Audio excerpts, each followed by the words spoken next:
Hello दोस्तों, स्वागत है आपका हमारे YouTube चैनल पर। दोस्तों, आपको मैं एक ये स्टेयर दिखा रहा हूं, जिना दिखा रहा हूं, और आप इस वीडियो में देख सकते हैं कि जिना किस तरीके से बनाया गया है। ये स्टेयर केस कितना गंदी तरीके से बनाया गया है।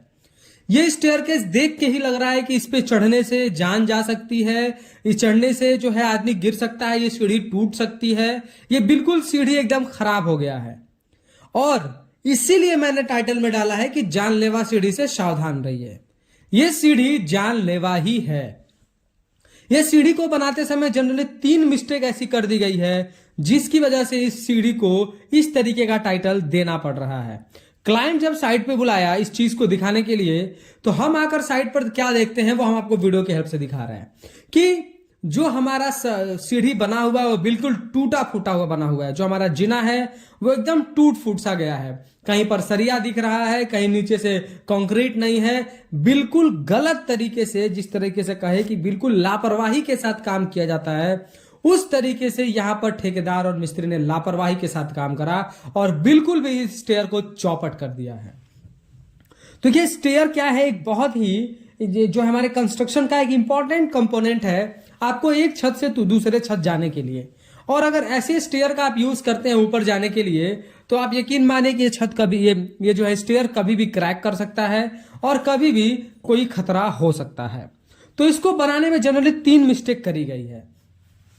सबसे पहले मिस्टेक के बारे में अगर हम बात करें तो ये आप स्लैब देखिए। ये जो स्लैब है जो मैं आपको वीडियो में दिखा रहा हूं, इसको वेस्ट स्लैब बोला जाता है। यानी जो स्लैब हम बनाते हैं, जिस पर हम स्टेयर के लिए अब डंडा बनाएंगे, अब जो है हम अपना स्टेप बनाएंगे, राइजर और ट्रेड बनाएंगे, उसको हम वेस्ट स्लैब कहते हैं। और हमारा आईएस कोड कहता है कि वेस्ट स्लैब जो है वो कम से कम 3 इंच और 4 इंच तक होना चाहिए। यानी आप 80 mm, 90 mm, 100 mm तक उसकी थिकनेस रखेंगे तो ज्यादा बेटर है। कम से कम 75 mm रख सकते हैं अगर छोटा आप रेसिडेंशियल घर बना रहे हैं, तो आपका ऐसा कोई हैवी लोड उस पर नहीं आने वाला है। तो लेकिन मैं इस साइड पे क्या देख रहा हूं, 2 इंच और 2.25 इंच की थिकनेस रखी गई है। इतनी गलत तरीके से काम कोई कैसे कर सकता है।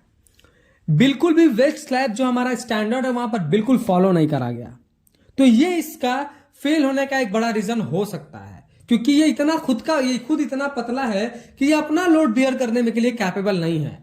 इसके ऊपर जब आप राइजर ट्रेड बना देंगे और जब आदमी कुछ वेट लेकर चढ़ेगा तो ये जानलेवा हो सकता है।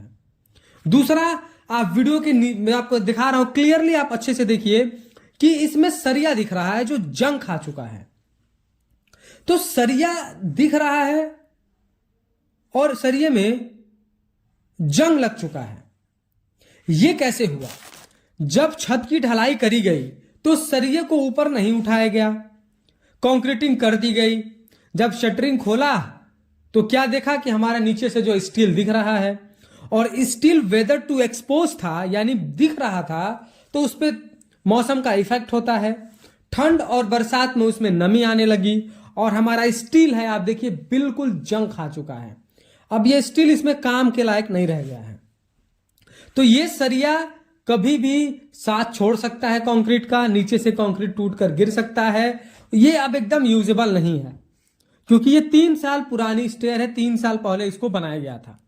जो यहाँ का क्लाइंट है उसने 3 साल पहले बनाया, काम को बंद कर दिया, अब काम को फिर से स्टार्ट करने वाला है। तो हमको आकर के बुलाया कि आप एक बार आकर के हमारे साइट को इंस्पेक्शन करिए। तो मैंने बहुत सारी मिस्टेक देखी, उसको मैं धीरे धीरे अगले वीडियो में बताऊंगा, पर इस वीडियो में हम सिर्फ स्टेयर के बारे में बात करेंगे।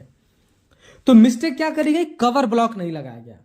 जब भी आपको कंस्ट्रक्शन करना है, जब भी आपको कंक्रीटिंग करनी है, चाहे beam, column, footing, foundation, slab, कुछ भी हो, जिसमें कंक्रीट डालना है, आपने स्टील डाला हुआ है, तो स्टील को आप कम से कम, अगर ये क्या बोलते हैं कि हमारा सीढ़ी है जिना का है, तो 15 mm का लगाना चाहिए, ताकि जो हमारा सरिया है वो कंक्रीट में 15 mm तक अंदर छुप जाए, वेदर टू एक्सपोज ना रहे।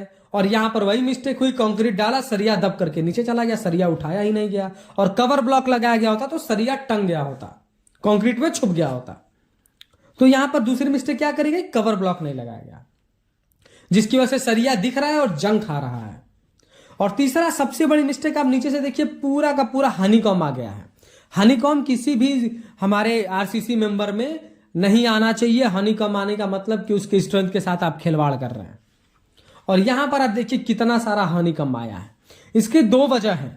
सबसे पहला वजह यह कि जो नीचे हमने नीचे शटरिंग लगाई उसमें कहीं ना कहीं कुछ ना कुछ कमी रही, जिसकी वजह से हमारा कंक्रीट का पानी बह गया, उसकी वजह से हनीकॉम्ब आ जाता है।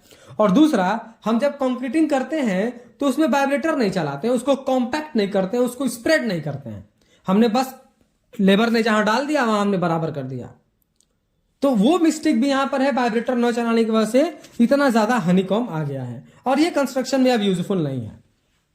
तो इस तरीके के सीढ़ी बनाने से आप अपने साइट पर बचिए, वरना जान और माल का खतरा हो सकता है। वीडियो पसंद आया तो प्लीज वीडियो को लाइक कर दें, और अगर चैनल पर नए हैं, कंस्ट्रक्शन से रिलेटेड ऐसे ही इंफॉर्मेटिव वीडियोस इन फ्यूचर देखना चाहते हैं तो प्लीज चैनल को सब्सक्राइब करके बेल नोटिफिकेशन को ऑल पर प्रेस कर दें।